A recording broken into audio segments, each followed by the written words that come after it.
How's it going, guys? It's Tucker Tuitions here, and today we're going to talk about negative and fractional indices. And some of you wondering, if I've done the index laws, why on earth have I not done negative and fractional? Well, here you go. Hope you're happy. Now, first thing we're going to do is the laws of fractional indices. So if I've got this number, any number, we're going to call it A, and we take it to the power of 1 over n. That just means that we're going to take it to the nth root of A. So for example, if I had 2 to the power of half, that means I'm taking the square roots of 2. If I had 3 to the power of a quarter, that means I'm taking the 4th root of 3.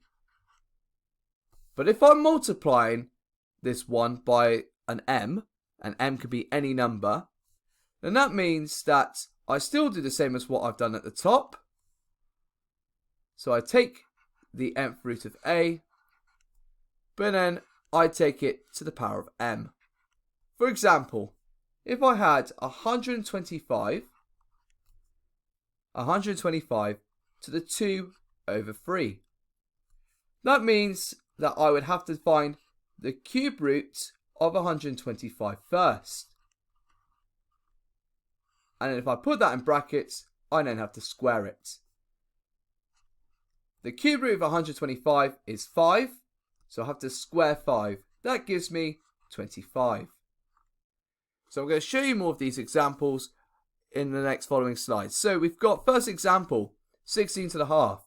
That just means that I'm just going to take the square root of 16, which is 4. But not just 4, it could also be plus or minus 4 with a square root, because there's 2 possible answers for that one. 8 to the power of a third, again, that just means I'm taking the cube root, so the 3 outside here, of 8. That gives me just 2. Now, if I've got 64 to the 3 over 2 like this is the first example we've had a look at where the fraction, the numerator, is bigger than the denominator. So what we need to do is do our annotation again. Find the square root of 64, and because it's 3 there, we're going to cube this by 3. Square root of 64 is 8. Cube it. That gives me 8 times 8 is 64, and then that's going to give me 512.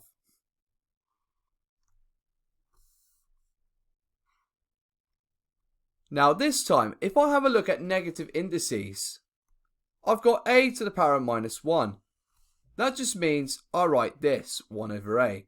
For example, if I've got 2 to the power of minus 1, that means that's 1 over 2. But what if it's not 1? What if it's this n? What if it's any number? Then you just write it as this, 1 over a to the power of n. Let's take 3 to the minus 5. That's going to equal 1 over 3 to the 5. And that's all you have to do. That will give me 1 over 243. Because that's what 3 to the power of 5 is. So for example, 2 to the power of minus 3. Again, 1 over 2 to the 3. That gives me 1 over 8. My next example, 8 to the minus a third. This time I'm dealing with a fraction. So now I write my 1 over 8 to the power of a third. But if I'm taking 8 to the power of a third, that means I'm finding the cube root of 8. So write the 3, write the 8. The cube root of 8 is 2, so I'm going to write 1 over 2.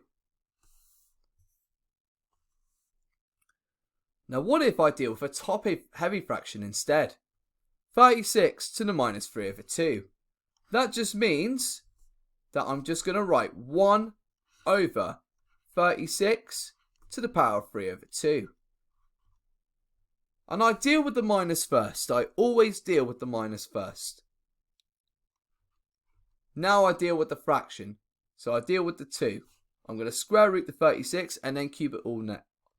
So 36, square root it, in my brackets, we're going to cube it. Square root of 36 is 6, so we're doing 1 over 6 cubed. And 6 cubed is going to give me 1 over 216. And I'm done. So now guys, pause the video, have a go at these ones, and see if you get the right answers. Right guys, let's go through the answers. So, the square root of 49. That is what 49 to the half is. Square root of 49 is plus or minus 7. 27 to the third, that just means that I just take the cube root of 27. That gives me 3. 25 to the 3 over 2, that just means that I am taking the square root of 25 and I'm cubing it. That means that is 5 cubed, therefore it's 125. Now, 9 to the minus 3 over 2. I do my next step as I did last time. First deal with this minus. 1 over 9 to the 3 over 2. That means that I need to then take the square root of the 9 and then cube it. And do not forget the 1 over.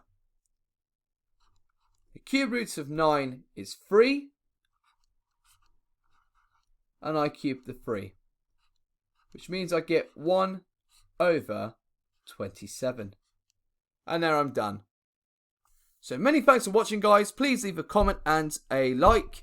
And also subscribe. Please subscribe. This channel is going to grow more and more. I'm going to leave part 2 of this video very, very shortly. And our calculator. Bye!